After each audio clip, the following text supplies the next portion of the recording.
seguir aprendiendo de su palabra, como individuos o como parte de un cuerpo que es su iglesia.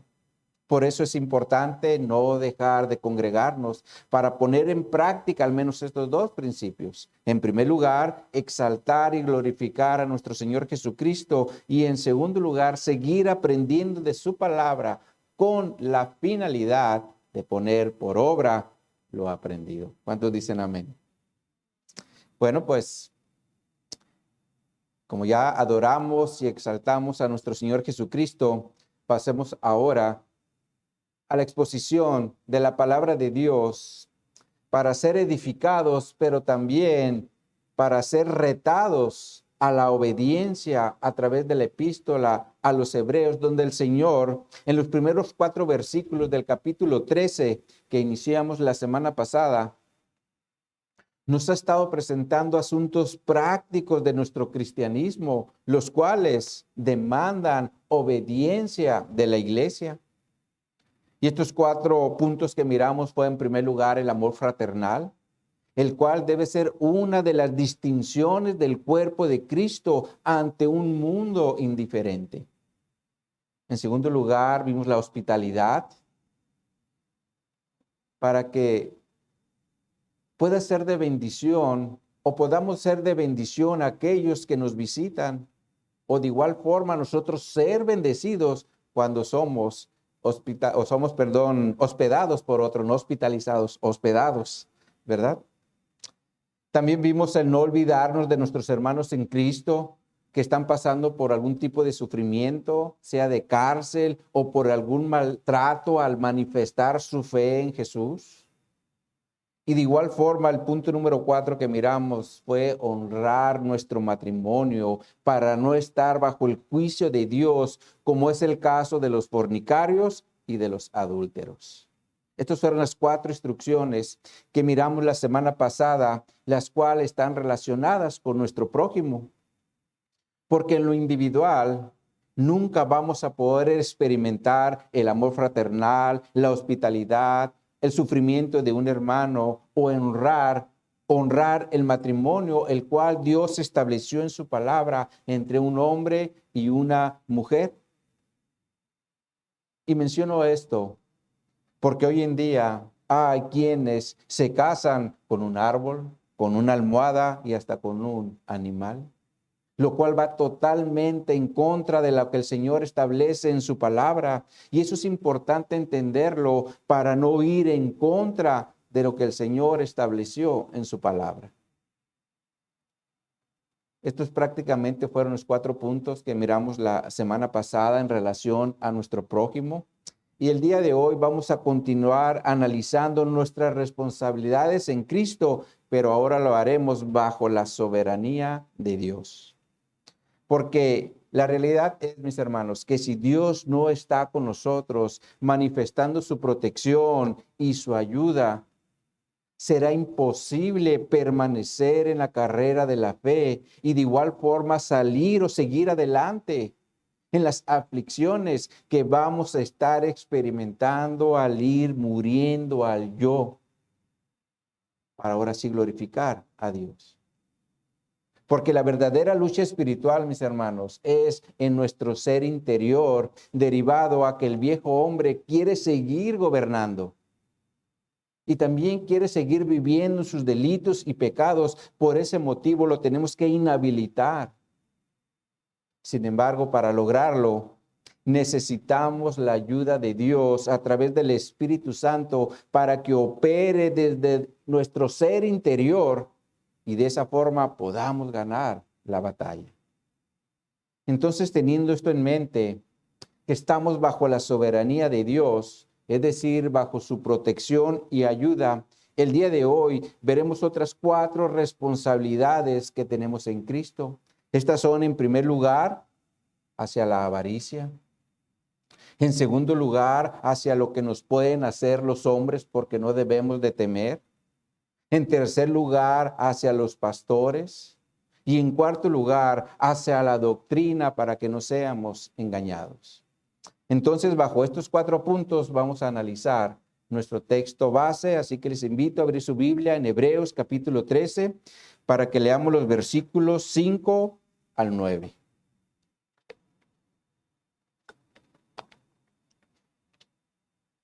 Hebreos capítulo 13, versículos 5 al 9 nos dicen: sean vuestras costumbres sin avaricia, contentos con lo que tenéis ahora, porque Él dijo, no te desampararé ni te dejaré, de manera que podemos decir confiadamente, el Señor es mi ayudador, no temeré lo que me pueda hacer el hombre.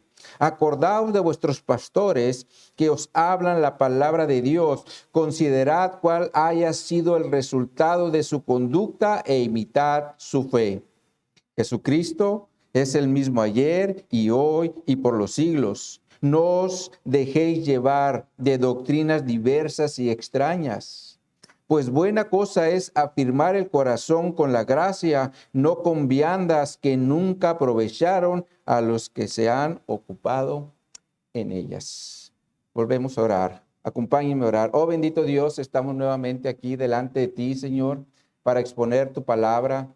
Yo te pido, Señor, que nos ayudes a entender estos conceptos que tú nos das ahora, mostrándonos en tu palabra, Señor, para que salgamos de este lugar con un entendimiento claro de lo que tú deseas de tu pueblo, Señor, en relación a lo que el día de hoy vamos a ver. Yo te pido, Señor, por cada uno de mis hermanos, que de igual forma prepare su corazón, todo su ser, para ser sensible a las instrucciones que tú nos vas a dar en tu palabra, Señor, y de igual forma te pido por mí, Señor, este siervo inútil, que pueda, Señor, transmitir este mensaje de una forma clara a mis hermanos, Señor. Así que nos ponemos en tus manos y te pedimos, Espíritu Santo, que nos guíes y nos ayudes. En Cristo Jesús lo hacemos.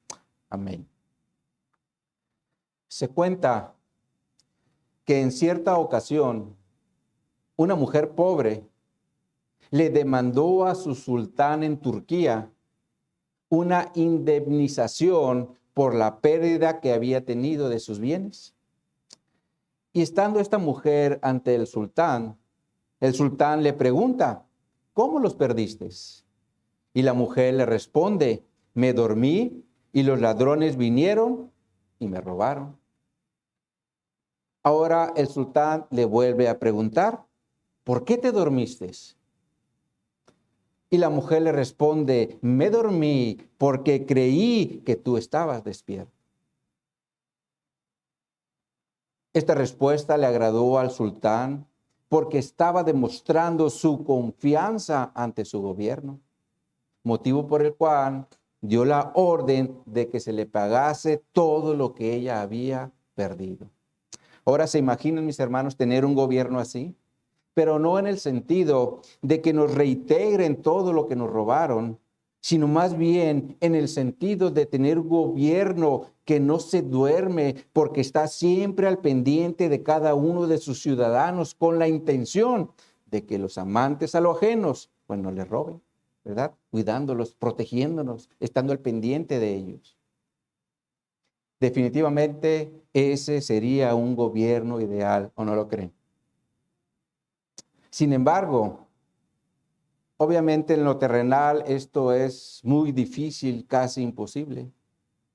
Pero en lo espiritual, mis hermanos, ahí sí podemos afirmar que tenemos o estamos dentro de un gobierno que no duerme, porque nuestro Dios nunca duerme, derivado a que siempre está al pendiente de cada uno de sus hijos o de los ciudadanos que pertenecen a su reino.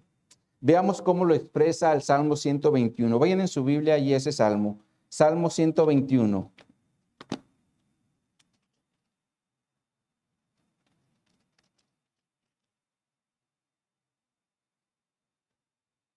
Salmo 121. Tan solo 8 versículos. De hecho, la Reina Valera tiene un encabezado que dice, Jehová es tu guardador. Dice aquí la palabra de Dios. Alcé mis ojos a los montes. ¿De dónde vendrá mi socorro? Mi socorro viene de Jehová, que hizo los cielos y la tierra. Nada dará tu pie al resbaladero. ni se dormirá el que te guarda. He aquí, no se adormecerá, ni dormirá el que guarda a Israel. Jehová es tu guardador, Jehová es tu sombra a tu mano derecha. El sol no te fatigará de día, ni la luna de noche. Jehová te guardará de todo mal, Él guardará tu alma. Jehová guardará tu salida y tu entrada desde ahora y para siempre. Este salmo expresa el cuidado de Dios para su pueblo porque Él nunca duerme.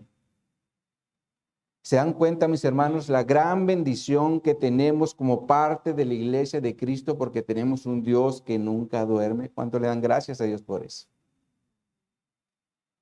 Sin embargo, mis hermanos, nosotros como parte de la iglesia también tenemos la responsabilidad de no dormir hablando espiritualmente.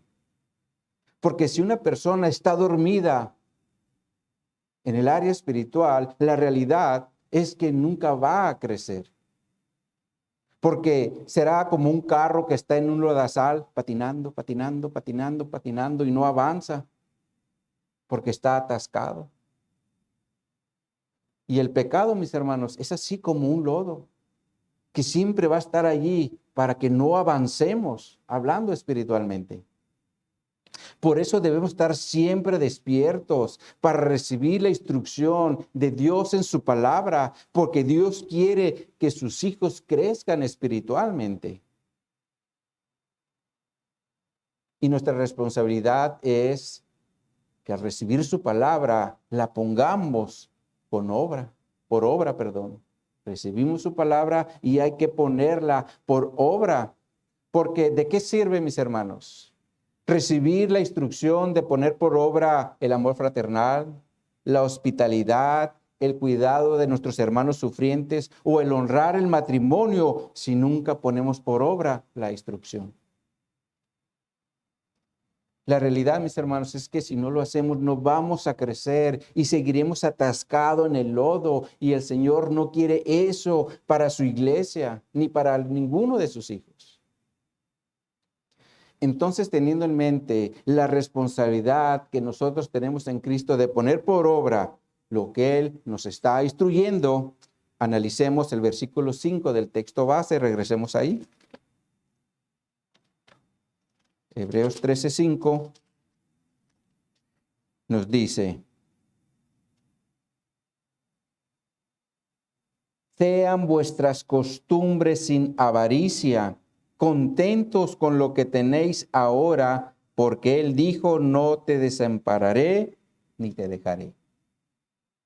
Se observan, aquí la instrucción es en relación a nuestras costumbres.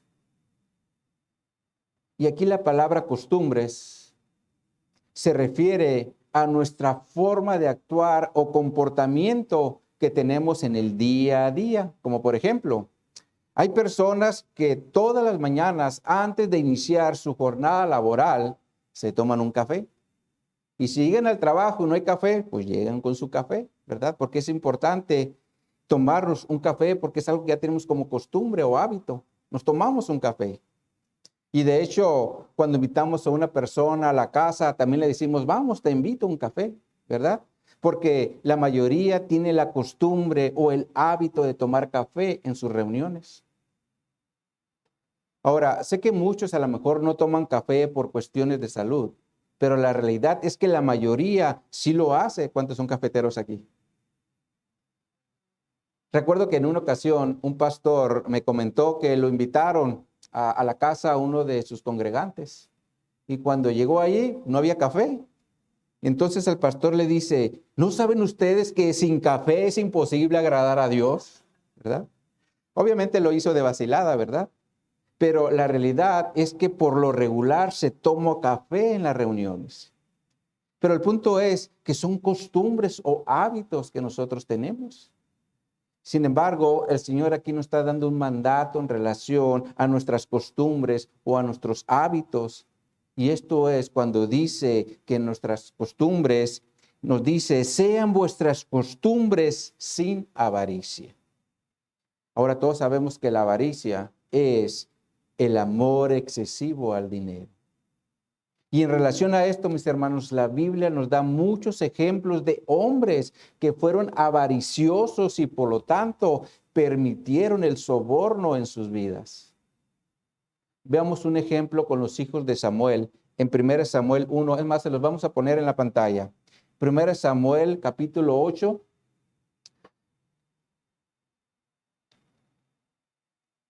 Versículos 1 al 3. Ahí está. Dice aquí la escritura: aconteció que, habiendo Samuel envejecido, puso a sus hijos por jueces sobre Israel, y el nombre de su hijo primogénito fue Joel, el nombre del segundo Abías, y eran jueces en Berseba. Pero no anduvieron los hijos por los caminos de su padre, antes se volvieron tras la avaricia, dejándose sobornar y pervirtiendo el derecho. Ahora, si analizamos el testimonio de Samuel, vamos a encontrar que él fue un hombre fiel e íntegro a Dios. Sin embargo, su descendencia fue avariciosa y por lo tanto se dejaron sobornar, pervirtiendo con esto el derecho de los ciudadanos. Eso es lo que hace el soborno. Ahora, si avanzamos en la historia del pueblo de Israel, también vamos a encontrar a una nación dividida por la avaricia, porque recordemos que el hijo de Salomón, Roboam, por su avaricia quiso poner más impuestos sobre Israel. Y esto produjo la división de las 12 tribus de Israel.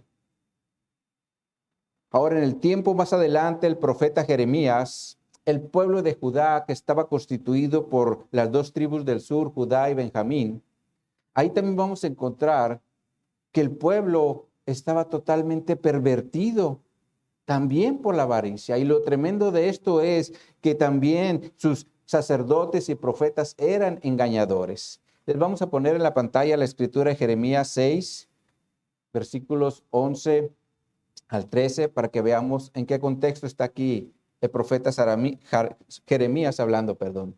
Nos dice aquí: por tanto, estoy lleno de ira de Jehová, estoy cansado de contenerme, la derramaré sobre los niños en la calle y sobre la reunión de los jóvenes igualmente, porque será preso tanto el marido como la mujer, tanto el viejo como el anciano. Y sus casas serán traspasadas a otros, sus heredades y también sus mujeres, porque extenderé mi mano sobre los moradores de la tierra, dice Jehová.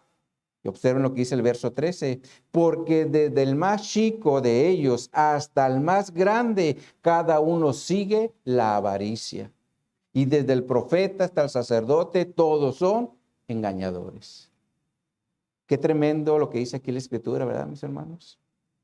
Porque se menciona que desde el más chico hasta el más grande, todos seguían la avaricia. Y de igual forma los profetas y los sacerdotes eran engañadores. Ese fue el motivo por el cual vino el cautiverio bajo Babilonia. El Señor disciplinó a su pueblo por avaricioso. La realidad, mis hermanos, es que la avaricia va a pervertir la integridad del hombre al punto de querer poner los ojos en lo terrenal en lugar de poner los ojos en lo celestial. Por eso Jesús también habló de esto en Lucas capítulo 12. Les invito a ir a esa escritura, Lucas capítulo 12, y vamos a leer a partir del versículo 13. Lucas 12.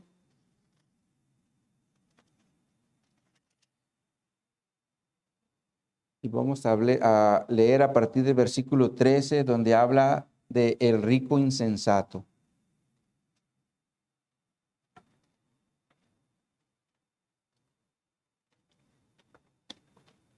Dice aquí la palabra de Dios.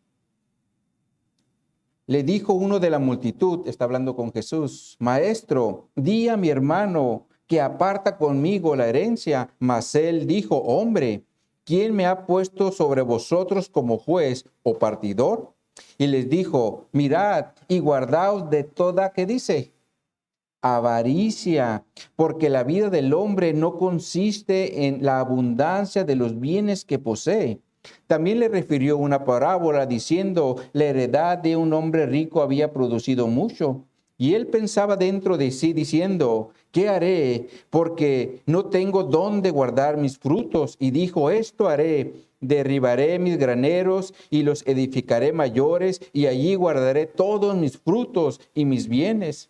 Y diré a mi alma, alma, muchos bienes tienes guardados por muchos años, repósate, come, bebe, regocíjate. Pero Dios le dijo, necio, esta noche vienen a pedir tu alma y lo que has provisto, ¿de quién será? Así es el que hace para sí tesoros y no es rico para Dios.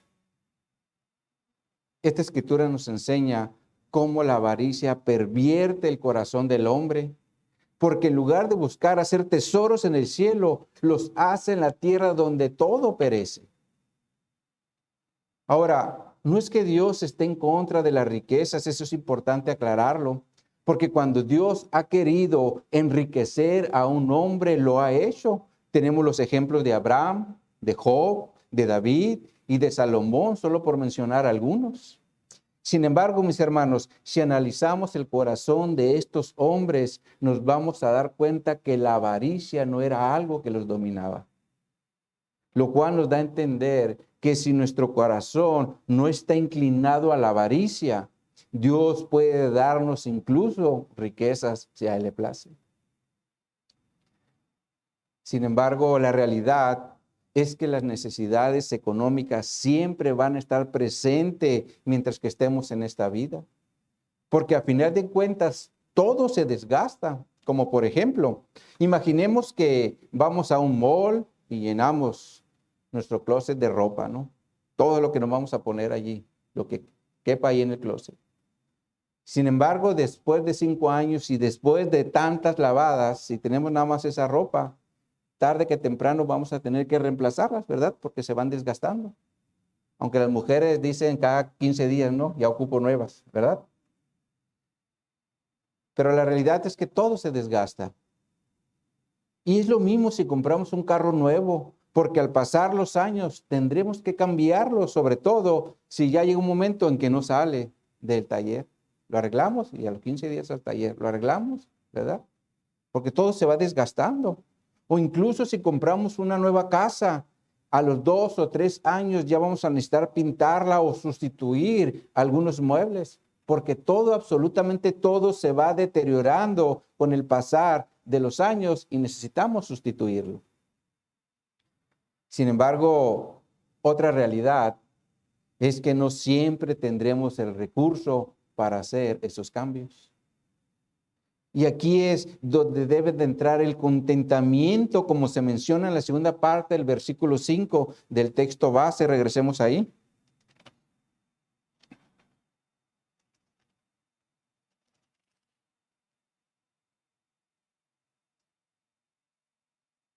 Dice, sean vuestras costumbres sin avaricia, contentos con lo que tenéis ahora. Contentos con lo que tenéis ahora. Ahora, cuando se menciona aquí la palabra contentos, se refiere a estar satisfechos o tener satisfacción con las cosas tal cual son. Como por ejemplo, puede que tengamos hermanos en Cristo que pueden estar saliendo cada año de vacaciones. Año con año salen de vacaciones, conociendo diferentes partes de la República o del mundo. Y nosotros a veces no podemos ir ni siquiera al bosque de la ciudad porque nuestros gastos no lo permiten. O puede ser que tengamos hermanos que se la pasan comiendo en restaurantes. Sin embargo, a veces nosotros tenemos en nuestra alacena solamente frijoles y arroz y no nos alcanza para más. Cubrimos los gastos, pero no nos alcanza para más. Estas son situaciones que se pueden estar viviendo aún dentro de una iglesia. Sin embargo, ¿qué nos dice el Señor en su palabra? Nos dice, estén contentos con lo que tenéis ahora. Estéis contentos con lo que tenéis ahora. Es decir, si tenemos solamente un par de zapatos, hay que darle gracias a Dios porque no andamos descalzos.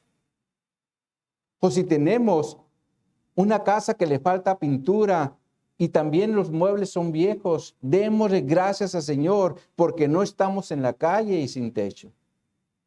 O si tenemos un carro viejito, también démosle gracias al Señor porque no andamos a pie. Dios, mis hermanos, quiere que tengamos contentamiento con lo que tengamos en este momento, sea mucho o sea poco. Por eso presenté las situaciones extremas. A veces unos tienen mucho, otros no tienen. Pero tanto uno para el otro, tengan contentamiento, dice el Señor. Ahora, veamos cómo lo presenta Pablo en Filipenses capítulo 4. Vayan ahí en su Biblia. Filipenses 4, poquito ahí atrás. Y leamos a partir del versículo 10.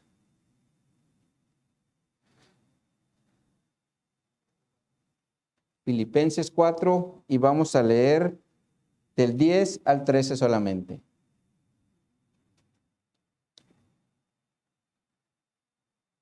Dice aquí Pablo: en gran manera me gocé en el Señor de que ya al fin habéis revivido vuestro cuidado de mí, de lo cual también estabais solícitos, pero os faltaba la oportunidad. No lo digo porque tenga escasez, pues he aprendido a contentarme cualquiera que sea mi situación. Sé vivir humildemente y sé tener abundancia. En todo y por todo estoy enseñado, así para estar saciado como para tener hambre, así para tener abundancia como para padecer necesidad. Todo lo puedo en Cristo que me fortalece. ¿Se dan cuenta, mis hermanos, en qué contexto Pablo está presentando todo lo puedo en Cristo que me fortalece? Porque está en el contexto de las necesidades, ¿verdad? Y en este contexto, Pablo está expresando contentamiento porque a final de cuentas él sabía en quién estaba su confianza. Y su confianza estaba en Cristo que lo fortalecía, sobre todo cuando se presentaban situaciones de hambre y escasez, lo cual definitivamente no debió ser algo fácil para él. Sin embargo, dice, me fortalezco en Cristo. Me fortalezco en Cristo. Esta es la idea que también nos quiere transmitir el escritor a los hebreos para que pongamos toda nuestra confianza en Dios y no en las necesidades que se están presentando en el día a día. Por eso dice en la última parte del versículo 5, regresemos ahí.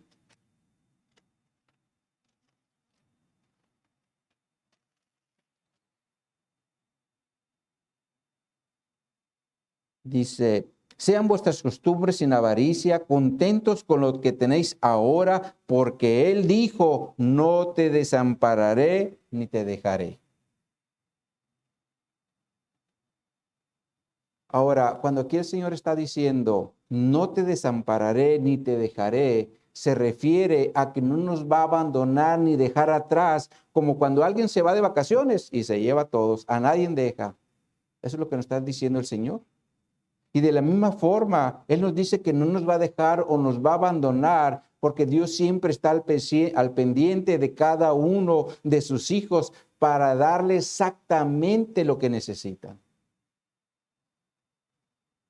Ahora, ¿cuál era la situación en la que estaba viviendo la iglesia del primer siglo? Esto lo vimos en el capítulo 10, donde se menciona que unos eran encarcelados y se les quitaba todo, todo se les quitaba, lo cual ciertamente puede traer temor hacia el hombre. Y aquí Dios, por medio del escritor a los hebreos, quiere animarnos para que no temamos a los hombres y descansemos en él.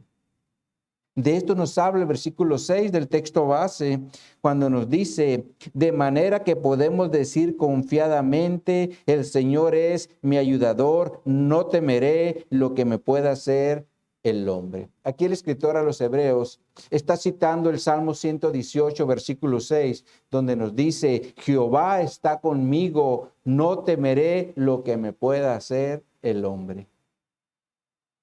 Ahora nosotros sabemos, mis hermanos, que cuando el hombre es gobernado por el pecado, siempre va a estar obrando en contra de los mandamientos de Dios. Y si nosotros vivimos bajo los mandamientos de Dios, seremos un estorbo para ellos. Y por lo tanto van a buscar la forma de quitarnos de su camino. Como por ejemplo, cuando yo laboraba en el IMSS, conocí algunos jefes, aunque no todos, pero muchos sí estuvieron siempre buscando la forma de hacer dinero fácil. Y si alguien les estorbaba, buscaban la forma de quitarlos de su camino. Y la única forma era afectándolos laboralmente con el propósito de infundir temor, ¿verdad?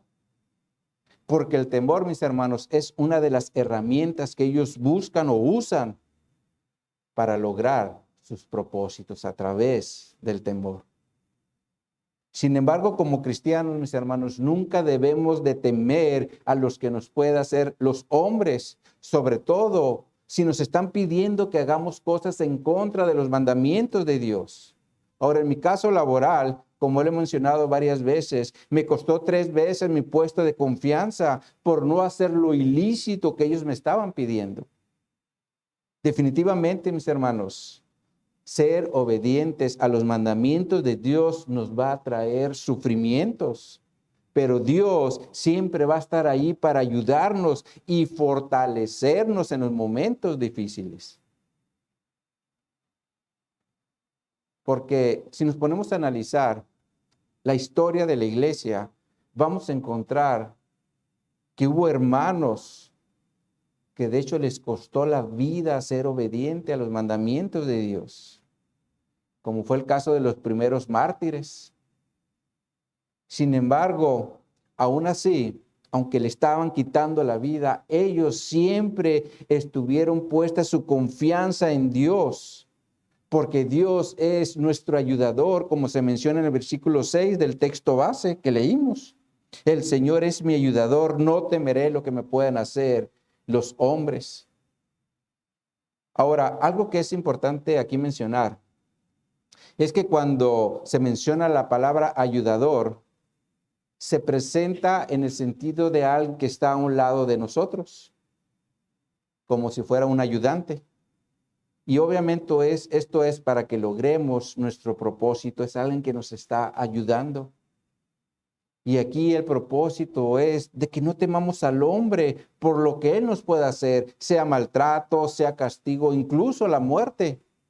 Porque a final de cuentas, mis hermanos, el único que tiene poder para enviar a una persona al infierno es Dios. De hecho, Jesús lo menciona en Mateo capítulo 10, verso 28, donde dice, no temáis a los que matan el cuerpo, mas el alma no pueden matar. Temed más bien a aquel que puede destruir el alma y el cuerpo en el infierno.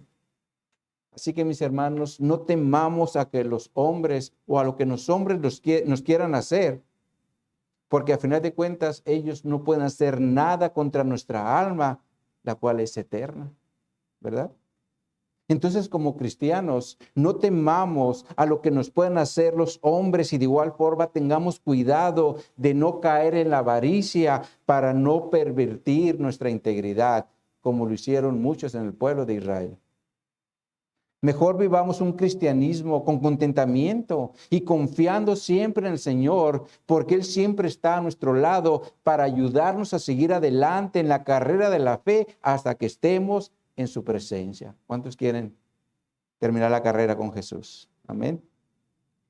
Ahora, en el versículo 7 del texto base, el escritor a los Hebreos toca el tema de los pastores que estableció en la iglesia. Leamos el versículo 7. Dice, acordaos de vuestros pastores que os hablaron la palabra de Dios, considerad cuál haya sido el resultado de su conducta e imitad su fe. Este versículo también inicia con un imperativo cuando dice acordaos. Por lo tanto, está dando un mandamiento, acordaos. Y el mandamiento es no olvidarse de los pastores, los cuales les hablaron la palabra de Dios. Ahora se entiende que se refiere a pastores que ellos habían tenido en el pasado, quienes les dieron ejemplo tanto en conducta como en fe. Y obviamente cuando se menciona aquí la palabra conducta se refiere a la forma de actuar o al control de sí mismo, lo cual de entrada ya es un reto. Porque en una iglesia local, mis hermanos, por más pequeña que sea, no todos los hermanos van a pensar de la misma forma. Como por ejemplo, si hablamos del horario del servicio, habrá quienes quisieran dormir un poquito más y decían, no, pues que el servicio sea un poquito más tarde. Pero por el otro lado están los que se levantan temprano y no van a estar de acuerdo. Ahora, si hablamos de cuánta cantidad de servicios tenemos que hacer como iglesia, unos dirán, no, pues con 2 servicios es más que suficiente, sobre todo si viven muy lejos. Pero por otro lado están los hermanos que quieren reuniones de jóvenes, reuniones de varones, reuniones de mujeres, reuniones de matrimonio o reunión para evangelismo.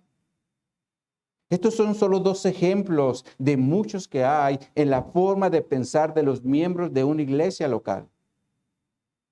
Y el pastor, mis hermanos, tiene que tratar con todos ellos siendo paciente y buscando la forma de que no se pierda la unidad. Porque me ha tocado escuchar a hermanos decir, ¿por qué no hacemos esto? ¿O por qué no hacemos aquello? Y cuando lo hacemos, no asisten. Ahora, no me estoy quejando, lo quiero aclarar. Solo quiero mostrarles lo complejo que es el pastorado cuando se trata con hermanos que son de diferentes formas de pensar. Cada cabecita es un mundo, ¿no? Sin embargo, como pastores tenemos bien en claro que debemos ser ejemplo en conducta, es decir, en la forma de actuar y en el autocontrol para tratar los diferentes asuntos que se vayan presentando dentro de la iglesia local donde el Señor nos pone a pastorear. Donde, por cierto, también debemos ser ejemplos en la fe. Porque sin fe es imposible agradar a Dios. Lo vimos en el capítulo 11, ¿verdad? Y por lo tanto, nuestra responsabilidad como pastores también es modelar la fe en el Evangelio. Seguir perseverando, seguir ahí enfrente, seguir adelante. Ahora, en relación a los pastores, aquí lo voy a parar porque en la otra enseñanza los vamos a ver en los versículos 18, 17 y 24, donde vienen otros mandamientos de parte de Dios para su iglesia. Sin embargo, vemos aquí en el versículo 7 el mandamiento de Dios para su iglesia de acordarse de sus pastores, los cuales les hablaron la palabra de Dios, pero también como iglesia debemos imitar su fe, es decir, su confianza en el Evangelio. Porque como dijo Pablo en Romanos 1:16, el Evangelio es poder de Dios para salvación a todo aquel que cree. Les aseguro, mis hermanos, que si vivimos totalmente confiando en el Evangelio, nuestra perspectiva de la vida va a ser totalmente diferente, porque ya no confiaremos en lo que el mundo nos ofrece, como lo es riquezas, fama, prestigio o buen nombre. 1:16. Porque la realidad es que a través de la confianza en el Evangelio aprendemos a morir al yo para tomar nuestra cruz y seguir a Cristo. La realidad, mis hermanos, es que si una persona no tiene puesta su confianza en el Evangelio, seguirá atascado en el lodo o seguirá durmiendo espiritualmente cuando debemos estar despiertos y caminando hacia adelante. Porque en el Evangelio, mis hermanos, es donde tenemos toda la ayuda de Dios y de igual forma tenemos a Jesús que nunca cambia. Como se menciona en el versículo 8 del texto base que nos dice, Jesucristo es el mismo ayer, hoy y por los siglos. Este versículo nos habla de la eternidad que hay en Jesús, pero también nos habla de su inmutabilidad. Porque Él es el mismo ayer, lo es hoy y lo va a ser por todos los siglos.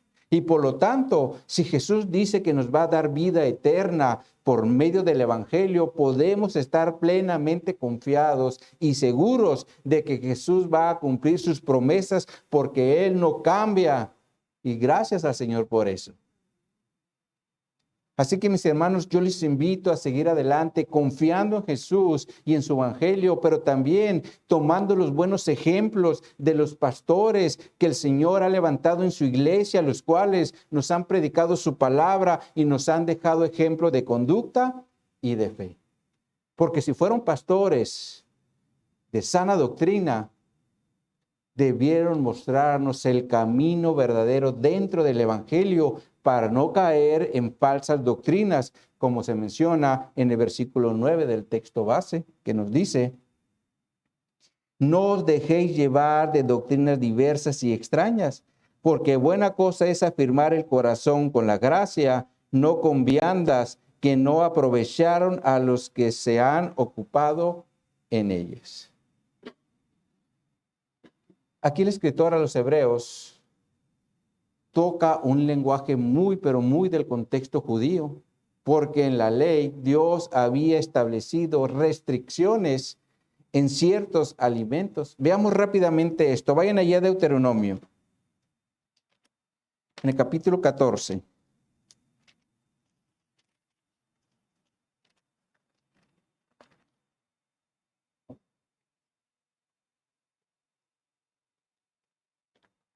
Allá a partir del versículo 3, donde nos habla de animales limpios e inmundos, como lo titula la Reina Valera. Nos dice aquí la palabra de Dios.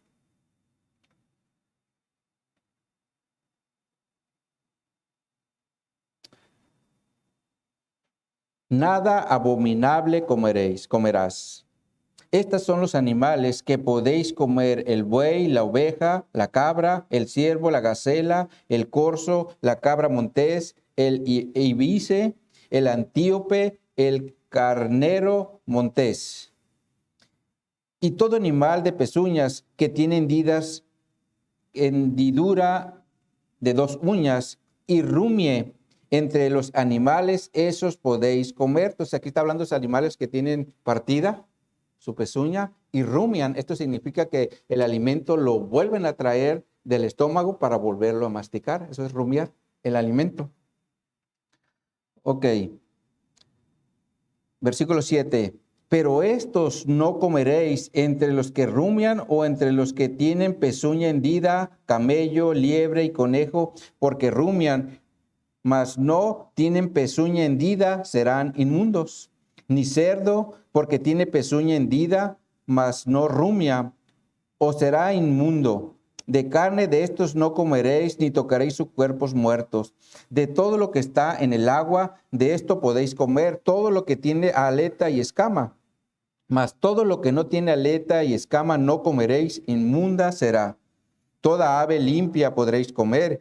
Estas son las que no podréis comer: el águila, el quebrahuesos, el azor, el gallinazo, el milano según su especie, todo cuerpo según su especie, el avestruz, la lechuza, la gaviota, el gavilán según sus especies, el búho, el ibis, el calamón, el pelícano, el buitre, el somormujo, la cigüeña, la garza según su especie, la abubilla y el murciélago. Todo insecto alado será inmundo, no se comerá.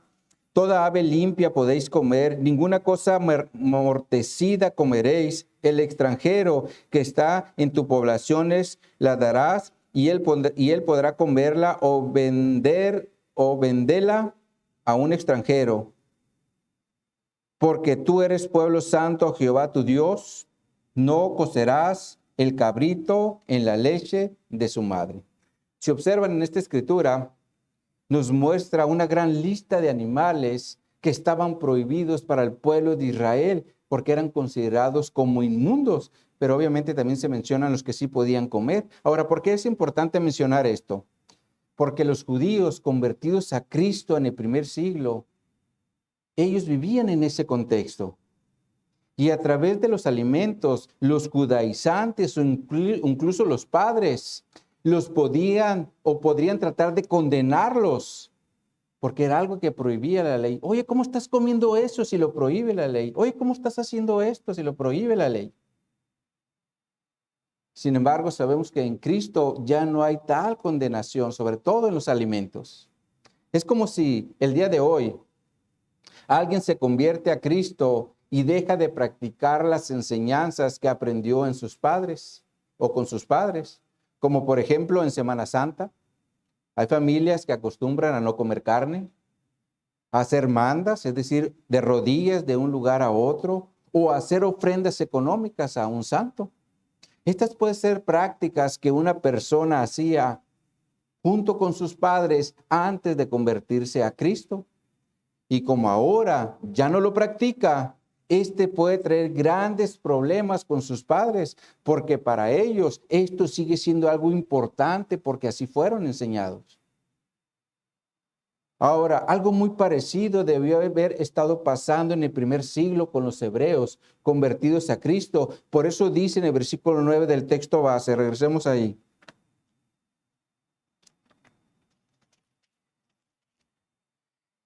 No os dejéis llevar de doctrinas diversas y extrañas. Ahora, cuando dice no os dejéis llevar, esto se refiere a ser arrastrados o llevar fuera de curso. Y lo está presentando en el contexto de doctrinas diversas y extrañas, donde sabemos que la palabra doctrina se refiere al contenido de la enseñanza o lo que se nos está enseñando. La palabra diversa se refiere a una variedad y la palabra extraña se refiere a una norma no aceptada. Como por ejemplo, retomando los alimentos, veamos lo que Pablo le dice a Timoteo en 1 Timoteo 4, ahí poquito atrás. Vean en su Biblia. Timoteo, 1 Timoteo capítulo 4.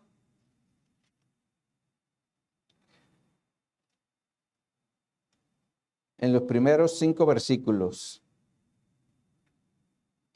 1 Timoteo, en los primeros 5 versículos nos dice: porque el Espíritu dice claramente que en los postreros tiempos algunos apostatarán de la fe, escuchando a espíritus engañadores y a doctrinas de demonios, por la hipocresía de mentirosos que, teniendo cauterizada la conciencia, prohibirán casarse y mandarán abstenerse de alimentos que Dios creó, para que con acción de gracias participen de ellos los creyentes y los que han conocido la verdad, porque todo lo que Dios creó es bueno y nada es de desecharse si se toma con acción de gracias, porque por la palabra de Dios y por la oración es santificado.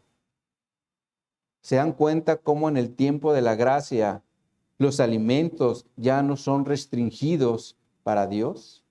Sobre todo si se comen con acción de gracias y se ora por ellos para que sean santificados. Por eso oramos por los alimentos.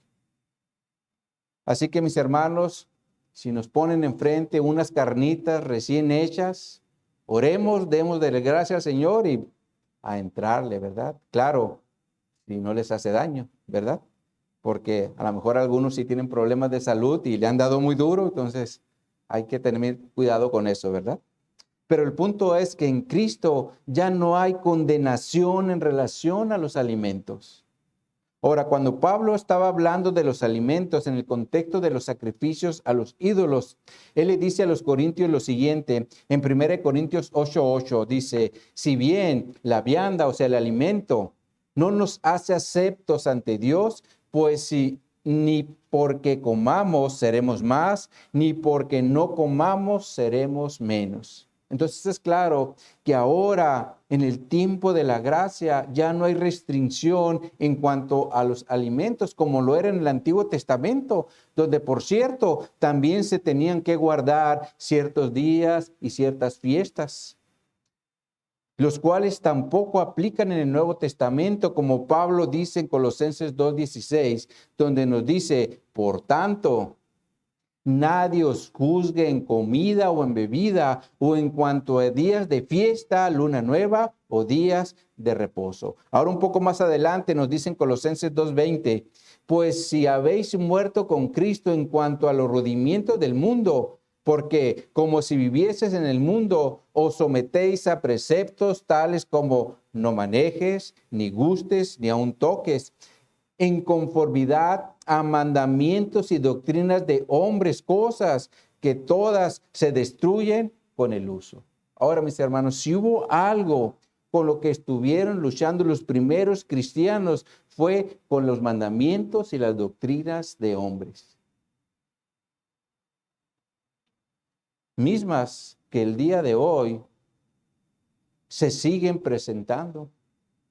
porque hay quienes siguen enseñando que se tienen que guardar ciertos días y también deben de abstenerse de ciertos alimentos, como es el caso de los mesiánicos o algunos apostólicos. Recuerdo que una vez unos jóvenes me contactaron, empezamos a platicar con él y nos reunimos y dije, ¿sabes qué? Yo voy a llevar una pizza. Llevé una pizza de pepperoni, dije, para convivir ahí con ellos. Y de repente uno de ellos empezó a quitarles el pepperoni. Y me llamó la atención, ¿no? Pero no me quise quedar con la duda. Y le dije, oye, ¿no te gusta el pepperoni o qué? No, me dice, es que en la iglesia me enseñaron que eso no se debe de comer. Entonces, pues, lo empecé a llevar por las escrituras. Vamos a ver qué dice la palabra. Lo empecé a llevar por las escrituras. Mira lo que dice aquí, mira lo que dice acá. Y entonces, ok, no, pues me habían enseñado de otra forma, ¿no? Y siempre que me lo encuentro, porque trabaja ahí en la Costco, digo, ¿qué? Una pizzita de pepperoni, ya se ríe, ¿no? Porque comprendió, pues, que eran unas falsas enseñanzas que le estaban dando y ya no aplicaba. Ahora, entonces, retomando el texto base, entendemos que el escritor a los hebreos les está diciendo a los hebreos convertidos a Cristo que no se dejen engañar por cualquier enseñanza que los quiere desviar del camino o desviar del evangelio. Miren cómo traduce el versículo 9, la Nueva Traducción Viviente. Se los vamos a poner en la pantalla. Dice esta traducción: así que no se dejen cautivar por ideas nuevas y extrañas. Su fortaleza espiritual proviene de la gracia de Dios y no depende de reglas sobre alimentos que de nada sirven a quienes las siguen. De nada les sirven.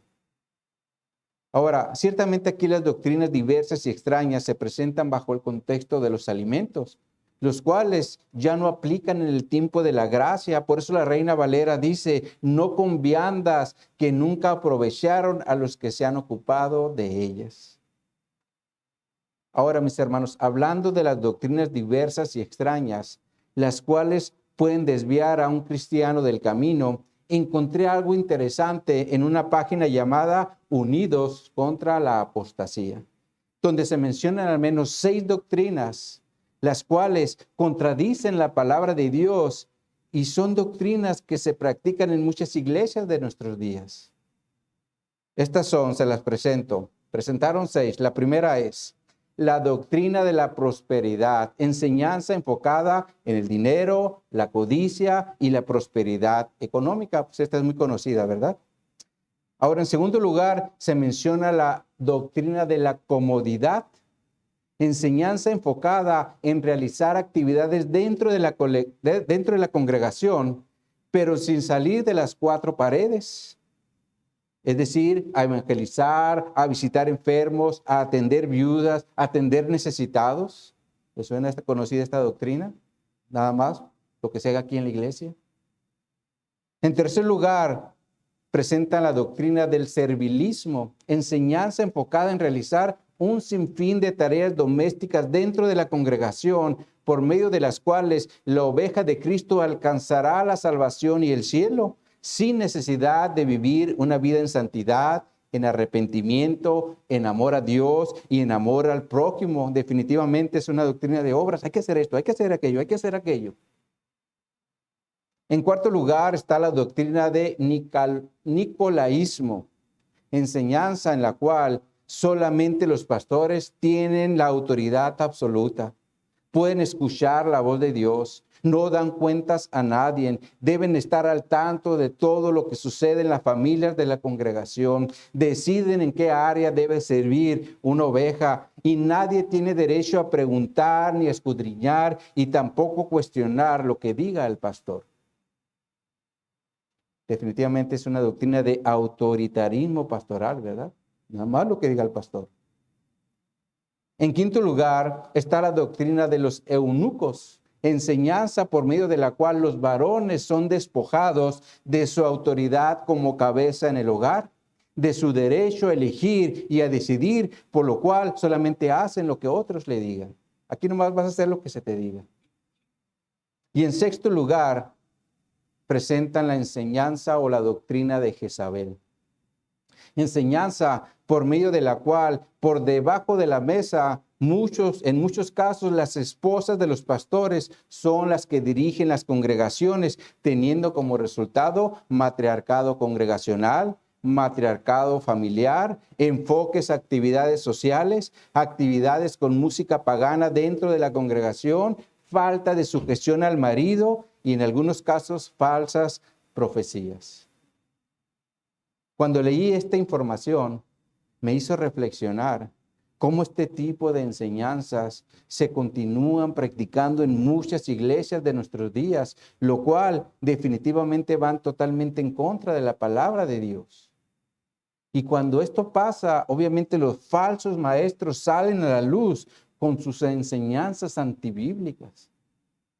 Dios nos ayude, mis hermanos, a no ser de esas congregaciones que se están desviando del camino. Mejor seamos una iglesia que en todo momento se predique la palabra de Dios y se obedezca. ¿Cuántos dicen amén? Se obedezca la palabra de Dios y se predique.